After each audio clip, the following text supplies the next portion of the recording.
I can hear some of you saying, of course, it's fun to stand on a bridge while people cheer you on, or to make fun of Elon Musk outside of a Tesla dealership. And of course, you're on the right side of the angels if you're doing either one of these. But does protest really have any of the effects it's supposed to? Can it make a difference? I'd like to point out some recent research about Black Lives Matter, which launched a wave of protests after the murder of George Floyd in Minneapolis in May 2020. Black Lives Matter even held a march in my hometown of Parkersburg, West Virginia.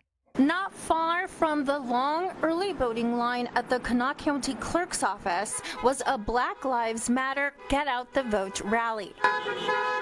Rain, sleet, snow, whatever it is, Black lives still matter. They were all over the country. And these protests were used as propaganda by right-wing news outlets and even some mainstream ones, which suggested that the protesters were violent thugs and that Black Americans were somehow out of control. A study out in March from Buki Klein Tieslink and Georgios Melios in the journal Political Behavior shows the effects of Black Lives Matter protests on voting in the 2020 elections. Researchers found that though there was a conservative backlash in the immediate wake of the protests, the demonstrations made a difference in increasing Democratic support in the elections that November.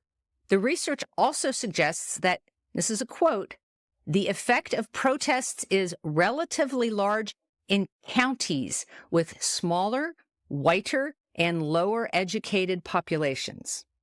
They cite an earlier study by Zachary Steinert-Thrickeld, who noted that through imitation and conversion, protest participation can create a ripple effect whereby one protester potentially influences multiple non-participants.